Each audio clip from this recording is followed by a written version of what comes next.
Good afternoon, ladies and gentlemen. I'm David Rooney, publisher of the Revelstoke Current. And this afternoon I was speaking with former Times Review editor Aaron Orlando.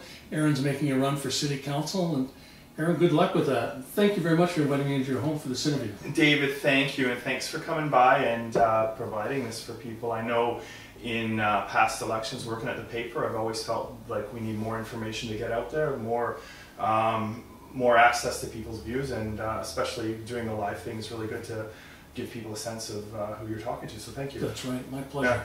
Yeah. Now, tell us a bit about yourself. I know some things about you. I'm sure that for many of our viewers, you're probably a bit of a cipher. So how would you describe yourself, and what would you say about your background that you think people here in Revelstoke need to know? Well, as you know, you and I sat next to each other at City Council meetings for the past 6 years. Yeah. I came here in 2008 to take over the editor position at the Times Review, and I worked there until late this spring. And that meant, you know, covering everything in the community, including city affairs intensively, and really immersing yourself in the community and getting to know the people who work really hard to make this place run. Prior to that, I'm originally from Vancouver. My partner Robin and I moved here. She's from elsewhere in BC. This is our place. We're homeowners here, and we've set down roots here. We really enjoy everything that this place has to offer 4 seasons, and that includes all the great stuff outside of the community, the mountains, the snow, all that stuff that people love to do. But more importantly, what happens inside the city. You know, it's a great place. It's a dynamic place. I know when we moved here, because it was a really exciting place to be. You know, there's lots of things going on, lots of people, a lot of dynamism from people who've lived there their whole lives to newcomers coming in with new ideas, and it's really exciting to be a part of that. How have you immersed yourself in the city beyond that? I mean, what other roles do you play within the community here? Oh, I always felt, number one, I always felt you had the most to contribute through your work through my work as the editor at the newspaper, and that means, you know, putting in those 60 hours a week, even though they don't pay you past 40, and you know, and trying to really get out there and get to know people and spend those evenings and weekends and going out to events and those kinds of things, and getting to know what's going on and seeing what you can do to be a part of helping out situations. Other than that, people know me. I've done some work with the Rod and Gun Club. I'm a member there now. I filled in on the executive for a little bit, but I'm a hunter. So that's one thing I've been involved with. I've also been intensively involved with the Columbia Valley Skateboard Association, as you know. Back when I was 20 years old in Vancouver, I was part of a group that started a skateboard association there, and we went on to be the organization that built a lot of parks in the city and really did some pioneering work in North America. And I learned a lot about how the process worked and how city halls work, and how to get something done, see a big project from start to finish and work with all the people to get it done. And the Columbia Valley Skateboard Association, which is a Revelstoke group, they were at it for about 1.5 years here, and I kind of said, well, you know, I spent 15 years involved in 10 or 15 years involved in those projects. I'm going to step back and let them do it. But I really have since sort of got drawn back in and have been involved with them. And just this morning I was out spending about 1.5 hours with city meetings, working on contracts, trying to get a whole bunch of stuff done. So, you know, really involved in the community still, despite the fact that I'm not going out there as the editor. I was out at the Cedar Shaker yesterday, the new bike race, the cyclocross race, seeing what that's all about, and just really trying to get out there and always meet people. You know, I ran into 3 or 4 people who have had intensive conversations with about the future of the community on the weekend, in addition to knocking on doors and getting out there and getting to know what it's about, because the community is all of the people who make it up, you know.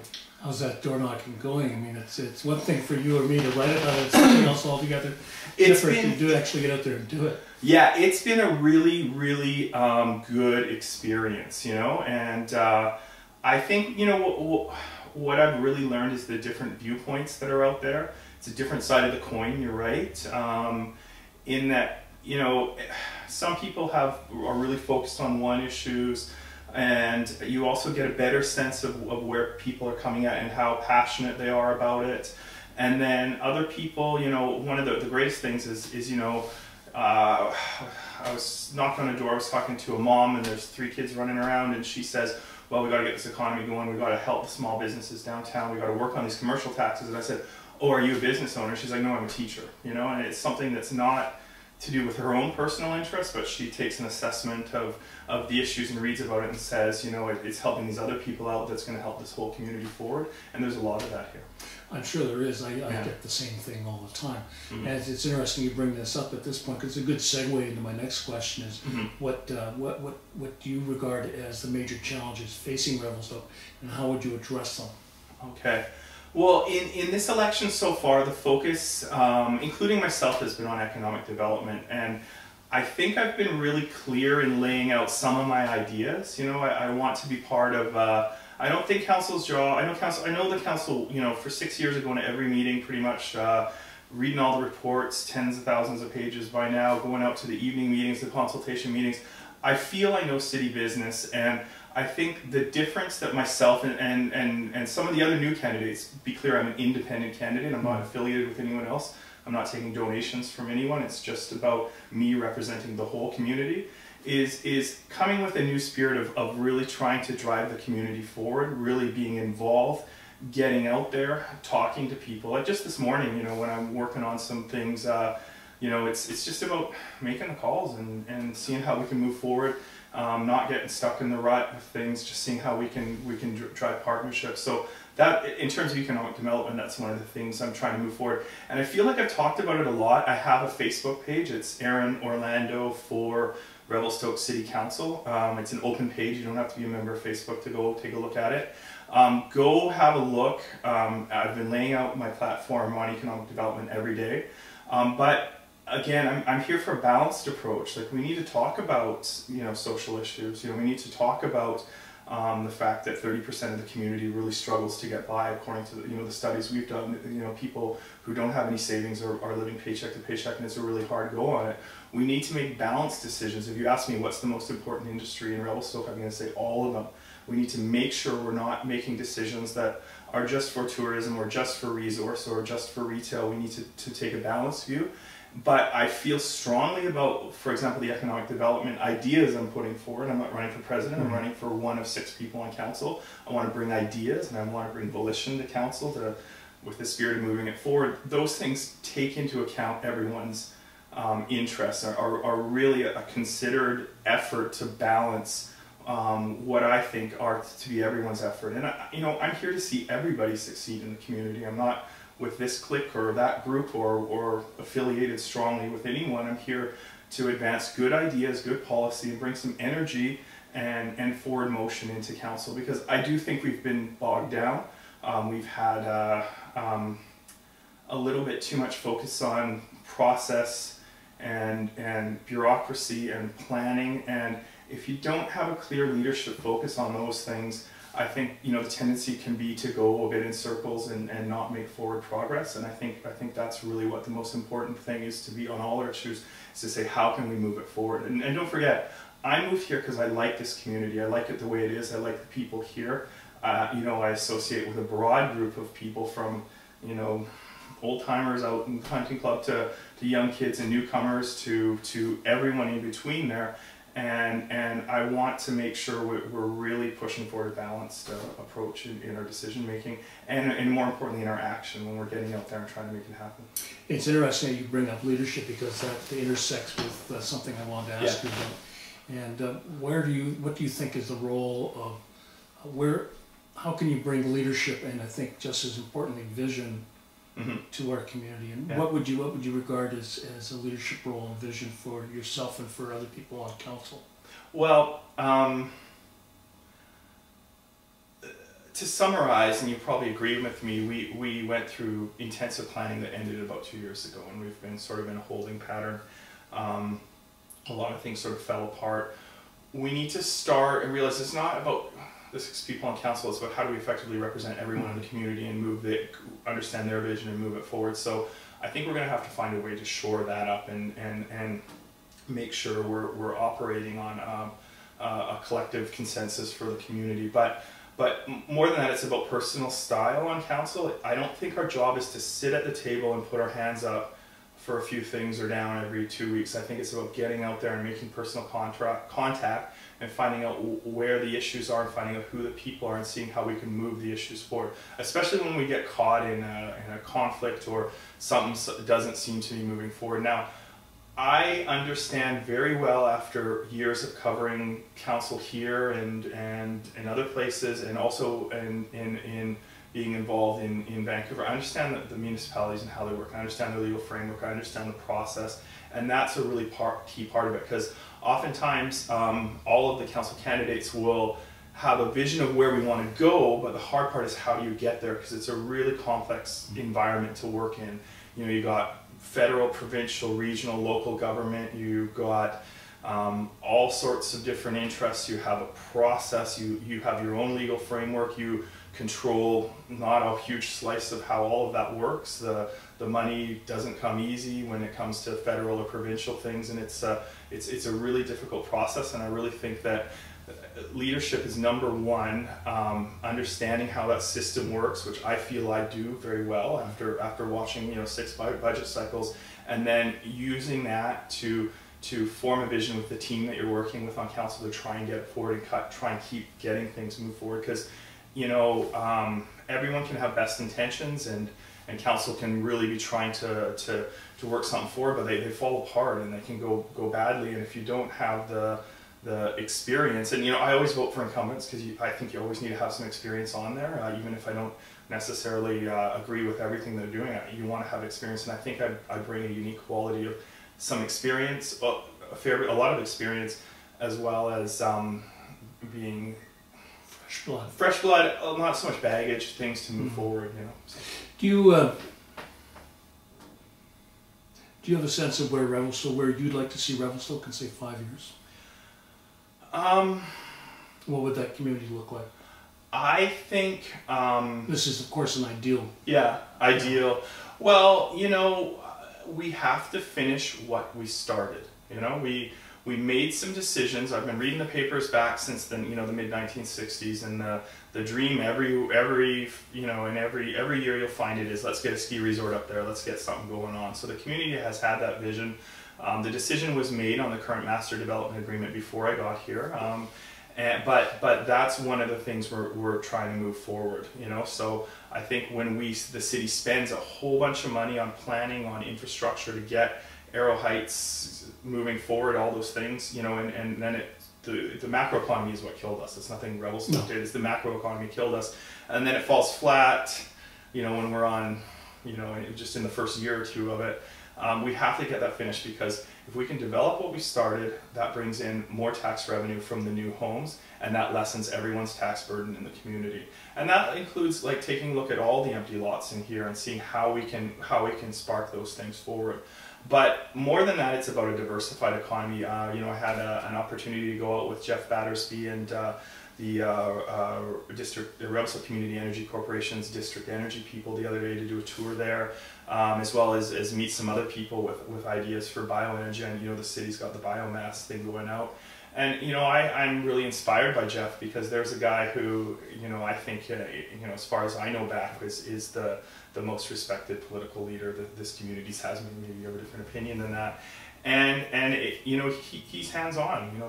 They've really gotten in depth into what can and can't be done, and they're really trying to move a new idea forward. And it's not a great economic driver, but it's something that fits into our mix of the need to deal with the fiber that is left over at the mills around town, as well as the RCFC's commitments to moving them out and moving them on at a loss. And I think that kind of just can-do attitude, roll up your sleeves and see what we can do, is important to it. But and the other thing, I'm a really pragmatic person. I don't have a left-wing or a right-wing agenda. It's all this is really essentially about management at this level, and it's really about trying to see how we can create a level playing field for the market, as well as incentivize things so that we can get things going. And part of the key thing of that is development services. I think we have to improve. Yeah. Hearing a lot, and you sort of expect to hear about other things when you're when you're out there knocking on the door, like people, complain about something in their neighborhood or something, but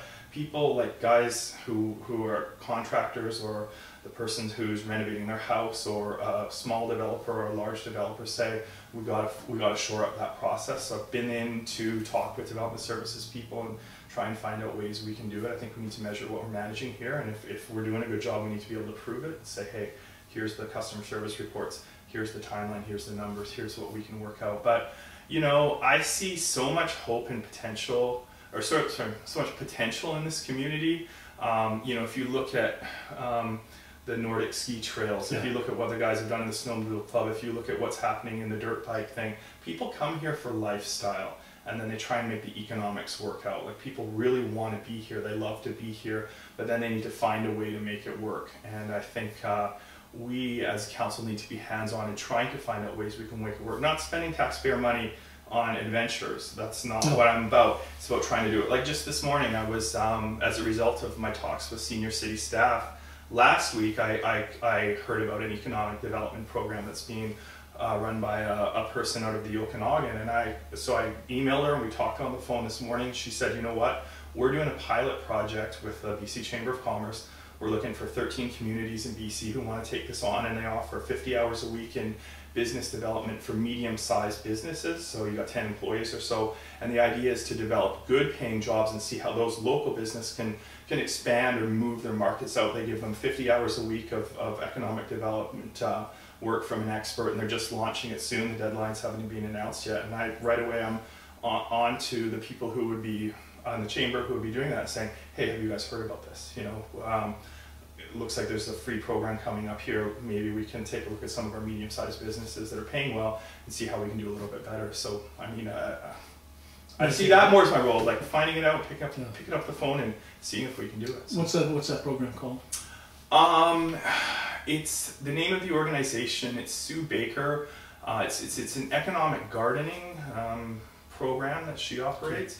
And it's her name of her organization escapes me, but it's run through the BC Chamber of Commerce, and they're funding this pilot program to get it out there. It's sort of about developing the businesses that we have, and a lot of people are talking about attracting new businesses, and there's open debate about how effective that's going to be, how that works, and the benefit of that. I'm for trying everything, but if that's a free program and they're going to develop free resources, I don't see why we wouldn't give it a shot, especially since the 3 businesses that would do it here have an opt-in, opt-out basis on it. So.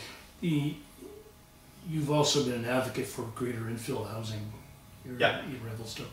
Hand in glove with that is need to boost our population, I think. Yeah.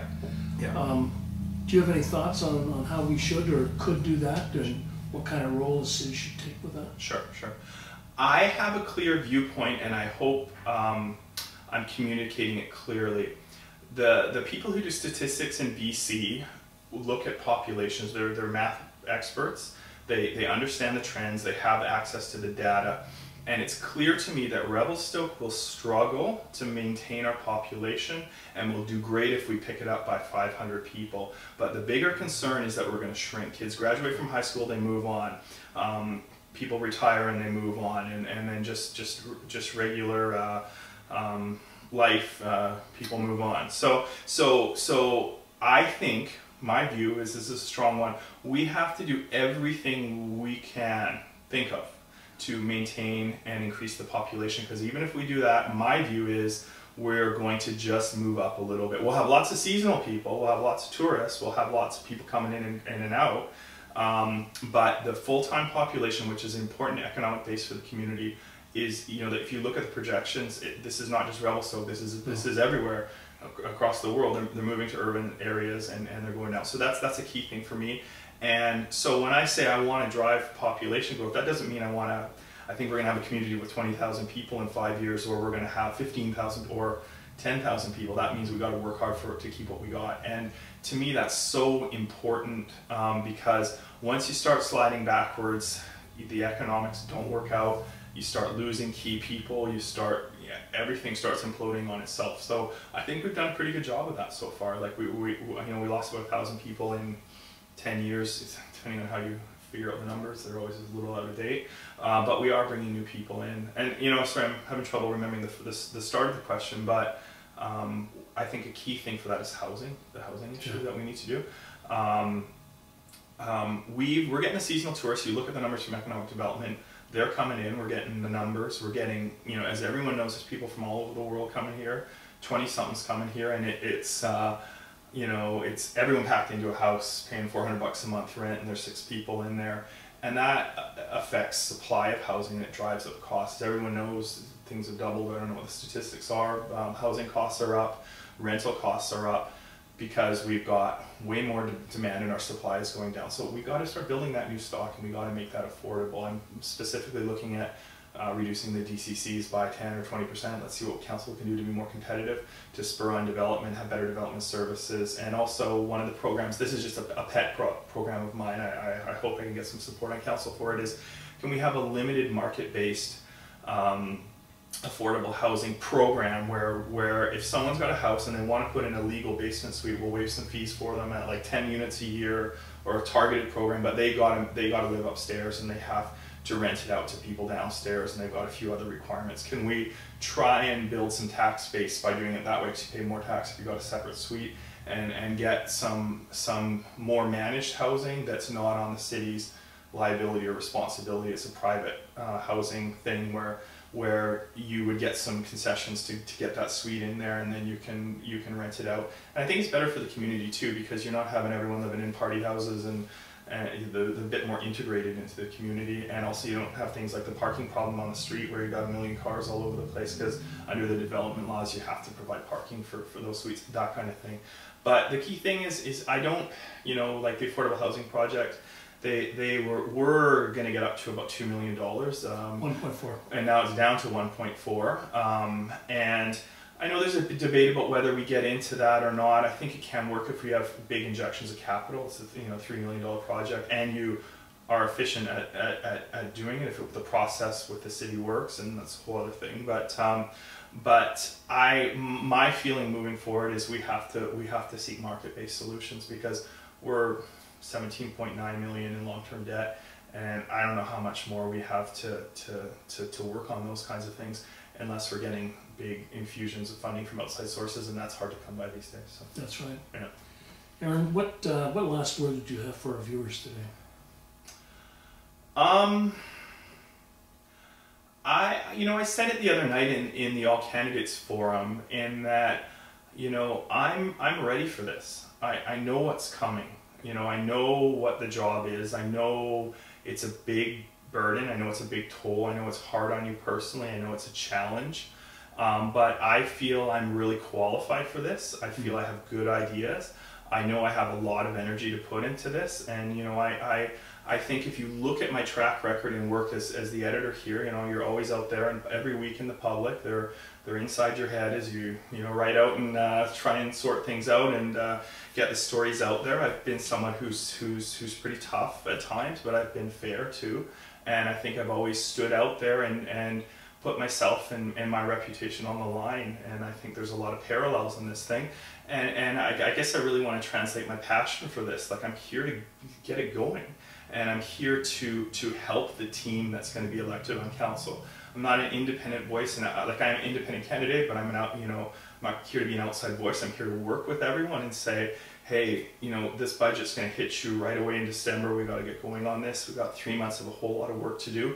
If we're serious about finding efficiencies in this budget, we've got to start right now, because this thing is going to come at you like a tidal wave, like it always does. And there's way too much information to calculate, and you got to be aggressive and get into it. We have a 4-year term changing from 3, and we got to get into it. And I think those are really the key things. And then the other thing is balance. Whether it's an issue like transit, or the social development sector through the social development coordinator, or all the community programs out there. As you know from your job, it's practically the same as what I did. You get to go out and know all these people and know all their concerns. You're not coming from a power base that's limited to this area of influence or that interest. It's about understanding everyone and really having a deep knowledge of what their issues are and what their concerns and how they work their organizations, and really trying to make balanced decisions going forward and being accountable for your decisions. I'm going to be out there. It's Aaron Orlando for Revelstoke City Council.